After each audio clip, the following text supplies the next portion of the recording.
की मात्रा जो है वो इस परत में अधिक पाई जाती है। तो ये भी हमें ध्यान में रखना है। इसके बाद हम बात करें 5 नंबर पर, तो इसे एक बार दोबारा देखिए, यानी कि प्रावार, मेंटल या सीमा। सेकंड परत है हमारी। यह परत किसके नीचे पाई जाती है? तो क्रस्ट के नीचे पाई जाती है। इसकी मोटाई कितनी है? तो 2900 किलोमीटर है। इसका घनत्व कितना है? 2.9 से 4.7 ग्राम घन सेंटीमीटर है। और इस परत में कौन से पदार्थ की मात्रा अधिक पाई जाती है? तो सिलिका और मैग्नीशियम की मात्रा अधिक पाई जाती है। अब इसमें किस प्रकार की चट्टानें पाई जाती है? अगला पॉइंट हमें ध्यान रखना है। 5 नंबर पर बेसाल्ट चट्टानें इस परत में पाई जाती है। बेसाल्ट चट्टानें इस परत में पाई जाती है। 6 नंबर पर हमें ध्यान रखना है, यह क्षारीय प्रवृत्ति की है।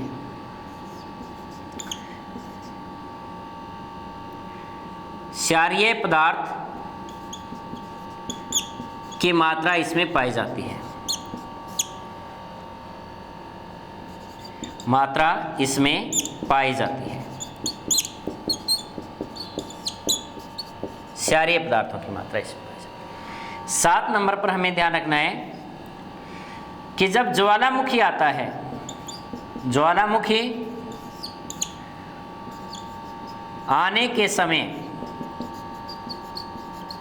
जो लावा बाहर निकलता है, जो लावा कह सकते हैं आप इसे, मैग्मा कह सकते हैं, बाहर आता है,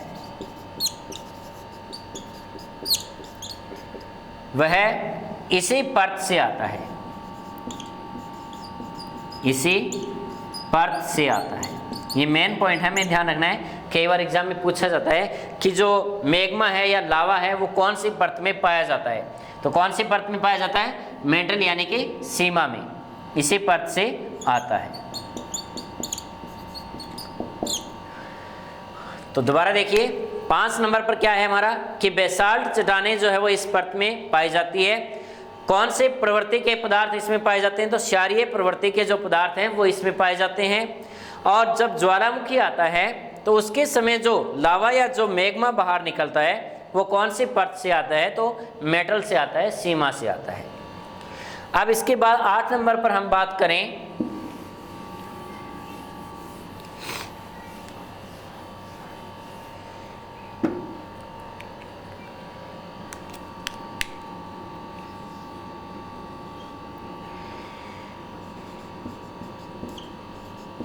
इस परत में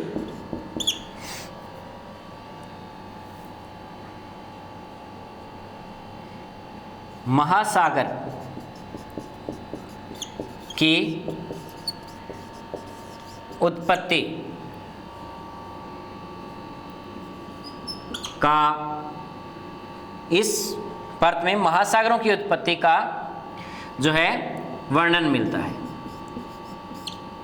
या महासागरों की उत्पत्ति का उल्लेख है। 8 नंबर पर हमें ये ध्यान रखना है। महाद्वीप जो थे वो भूपर्पट्टी से थे और जबकि महासागर है वो मेटल से है। 9 नंबर पर हमें ध्यान रखना है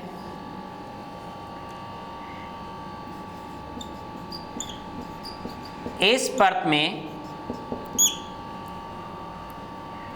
सिलिका और मैग्नीशियम की मात्रा अधिक पाई जाती है।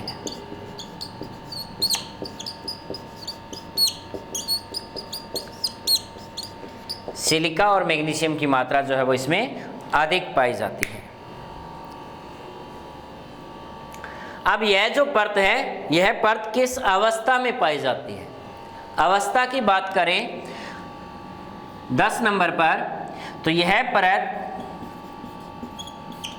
तरल अवस्था में पाई जाती है। तरल अवस्था में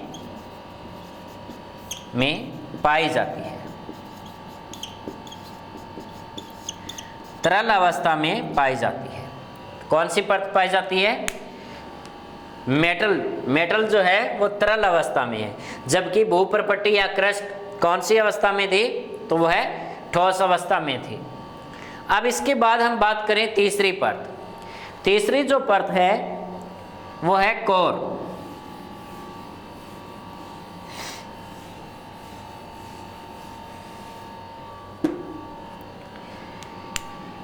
कोर को हम नीफे भी कहते हैं।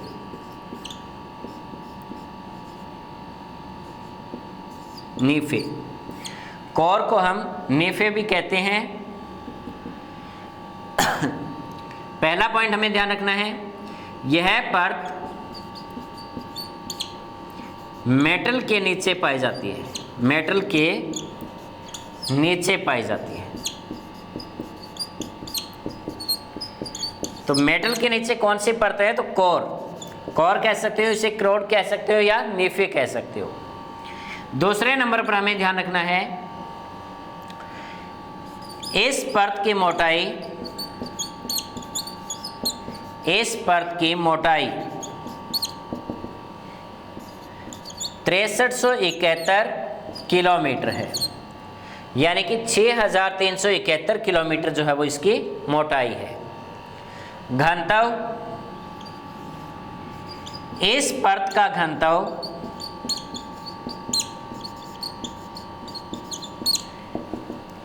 11 ग्राम घन सेंटीमीटर है, यानी कि 11 ग्राम जो है घन सेंटीमीटर क्या है, इस परत का घनत्व है। यह पृथ्वी की सबसे आंतरिक परत है। 4 नंबर पर हमें ध्यान रखना है, यह पृथ्वी की सबसे आंतरिक परत है। सबसे आंतरिक परत है कौन सी, तो नीफे, जो सबसे आंतरिक है। इस परत में 5 नंबर पर ध्यान रखना है, इस परत में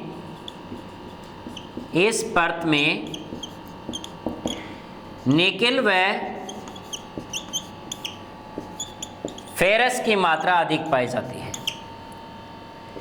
निकेल व फेरस की मात्रा अधिक पाई जाती है, यानी कि इसमें निकेल प्लस में फेरस, निकेल और फेरस की मात्रा जो है वो इसमें अधिक पाई जाती है। किस परत में, तो कोर में। यह परत 6 नंबर पर ध्यान रखना है हमें, ये जो परत है, यह परत ठोस अवस्था में पाई जाती है। ठोस अवस्था में पाई जाती है, यानी कि इस परत में लोहे की मात्रा अधिक है, फेरस की मात्रा अधिक है, निकेल की मात्रा अधिक है, और इसमें सबसे ज़्यादा तापमान भी है, लेकिन फिर भी ये जो है किस अवस्था में पाई जाती है, ठोस अवस्था में पाई जाती है। तो ये इस परत की विशेषताएं हैं। तो ध्यान रखना है हमें, कोर को हम नीफे कहते हैं। सबसे पहले यह परत जो है वो किस परत के नीचे पाई जाती है, तो मेटल के नीचे पाई जाती है। इस परत की मोटाई कितनी है, तो 6371 किलोमीटर इसकी मोटाई है, और इस परत का जो घनत्व है वो कितना है, तो 11 ग्राम घन सेंटीमीटर इसका घनत्व है। और यह परत जो है वो किस अवस्था में पाई जाती है, तो ठोस अवस्था में पाई जाती है। यह पृथ्वी की क्या है, सबसे आंतरिक परत है, यानी कि सबसे केंद्र भाग है। इस परत में किस पदार्थ की मात्रा अधिक पाई जाती है, तो निकेल और फेरस की मात्रा इसमें अधिक पाई जाती है। तो ये हमारे तीनों परतें हैं। कौन कौन सी हैं, भूपर्पट्टी, सियाल या क्रस्ट जो हमारी सबसे ऊपरी परत है, प्रावार, मेटल या सीमा जो हमारी दूसरी परत है, कोर, नीफे ये हमारी कौन सी है, तीसरी परत है, यानी कि पृथ्वी की सबसे आंतरिक परत है। तो ये रासायनिक संगठन के आधार पर पृथ्वी को कितने भागों में बांटा गया था, 3 भागों में बांटा गया था। अब इनके अंदर जो असमानता पाई जाती है, यानी कि ये जो परतें हैं आपस में किससे जुड़ी हुई है, हम उनके बारे में अध्ययन करते हैं।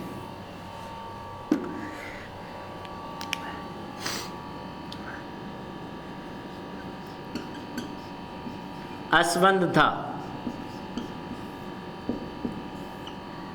परत असंबद्धता। तो इसमें हमें ध्यान रखना है कि सबसे ऊपरी जो परत है, सबसे ऊपरी परत कौन सी थी हमारी? भूप्रपट्टी। भूप्रपट्टी कह सकते हो आप इसे, या क्रस्ट कह सकते हो। सबसे ऊपरी परत है भूप्रपट्टी या क्रस्ट। दूसरी हमारी जो परत थी वो कौन सी थी? मेटल या सीमा। और तीसरी जो हमारी परत थी वो कौन सी थी? नीफे या कोर। अब इनके बारे में पूछा जाता है कि भूप्रपट्टी और मेटल के बीच में कौन सी असमानता पाई जाती है, यानी कि कौन सी परत असमानता पाई जाती है। तो इन दोनों के बीच में जो है वो मोह असमानता है।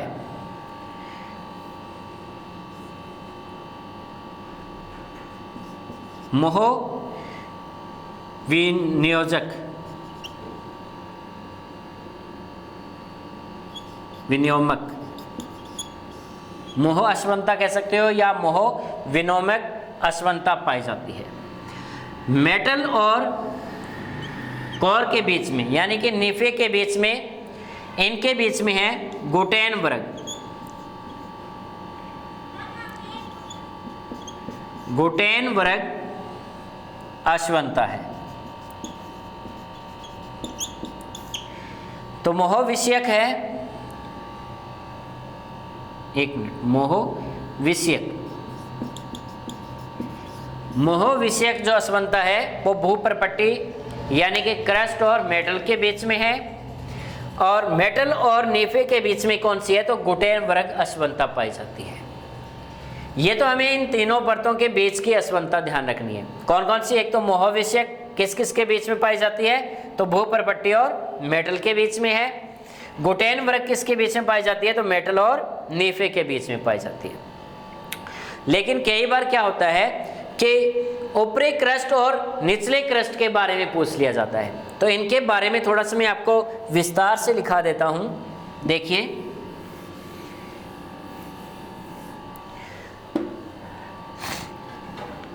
सबसे पहले है क्रस्ट। क्रस्ट को हमने आगे दो भागों में बांटा। एक होता है ऊपरी क्रस्ट और एक होता है निचला क्रस्ट। एक ऊपरी क्रस्ट होता है, एक निचला क्रस्ट होता है। इसके बाद 2 नंबर पर हम बात करें तो मेटल। मेटल को भी हमने 2 भागों में बांटा, ऊपरी मेटल और निचला मेटल।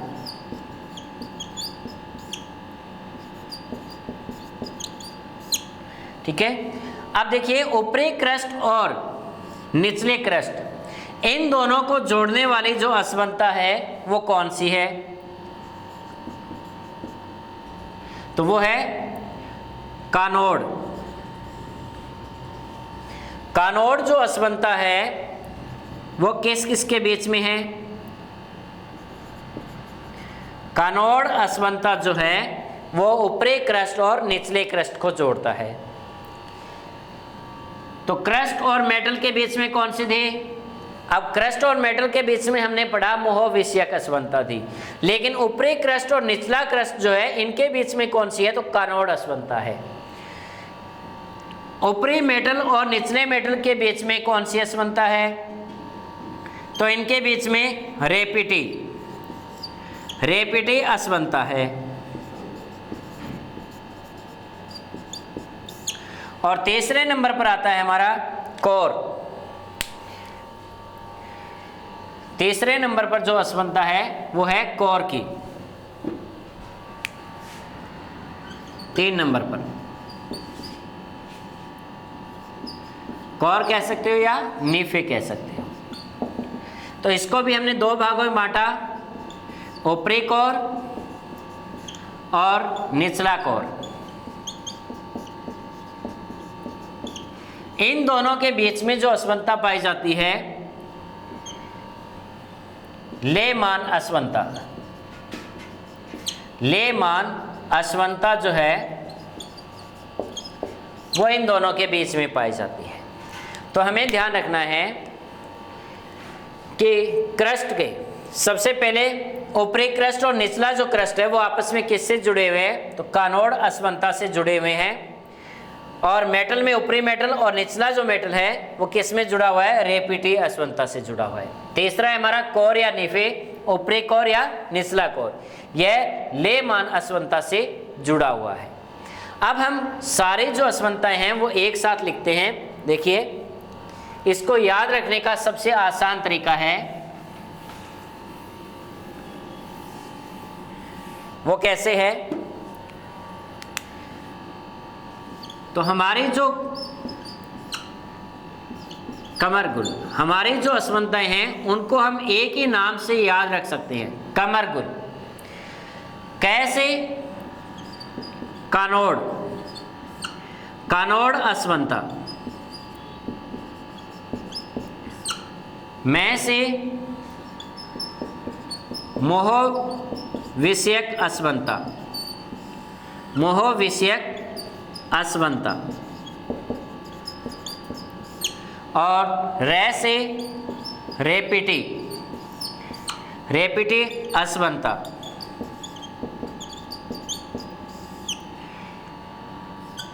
फिर गुटेन वर्ग, गुटेन वर्ग असमानता, और पांचवा है लेमान असमानता, लेमान असमानता। तो ये पांचों हमें ध्यान रखनी है। आप देखिए कानोड किस किस के बीच में थे, तो ऊपरी क्रस्ट और निचला क्रस्ट, यानी कि ऊपरी भूपरपट्टी और निचली जो भूपरपट्टी है इसके बीच में जो असमानता है वो कौन सी असमानता थी, कानोड। ठीक है। दूसरा है मोह विषयक असमानता। मोह विषयक हमने पढ़ा था कि यह क्रस्ट और मेटल के बीच में है, लेकिन कई बार क्या होता है ऑप्शन में क्रस्ट और मेटल नहीं होता है, तो हमें ऐसे भी आ सकता है कि निचला क्रस्ट और ऊपरी मेटल, निचला क्रस्ट और ऊपरी मेटल के बीच में कौन सी असमानता है, तो कौन सी हो जाएगी, मोह विषयक असमानता हो जाएगी। ऊपरी मेटल और निचला जो मेटल है, निचला मेटल, इसके बीच में कौन सी असमानता हुई, तो रेपिटी हो जाएगी।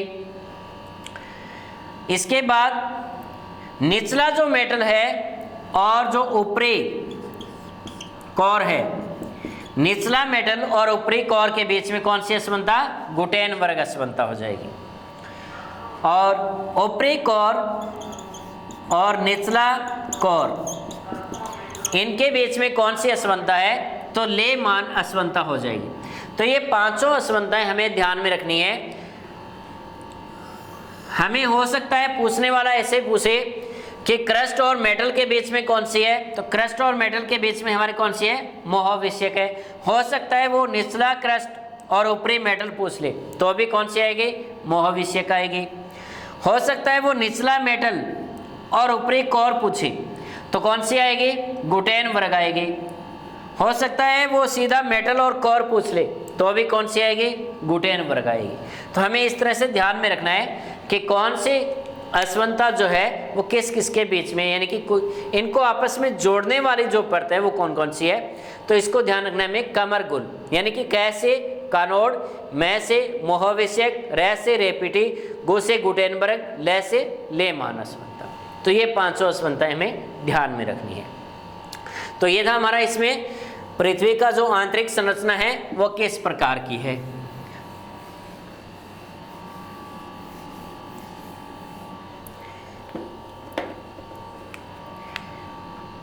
अब जैसे ये हमारी पृथ्वी है,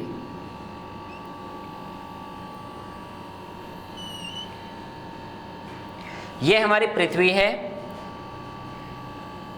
ये इसकी दूसरी परत है। और ये इसकी तीसरी परत है। यानी कि सबसे जो बाहरी परत है इसे हम क्या कहते हैं, भूप्रपट्टी कहते हैं। इसका ही दूसरा नाम हमने क्या लिया था, सियाल। इसी को ही हम क्या कहते हैं, क्रस्ट कहते हैं। तो ध्यान रखना है, सबसे जो ऊपरी परत है उसे ही हम भूप्रपट्टी, सियाल या क्रस्ट कहते हैं। हमने पढ़ा इसकी जो मोटाई है, यानी कि यहाँ से यहाँ तक इसकी जो मोटाई है वो कितने किलोमीटर है, 100 किलोमीटर है।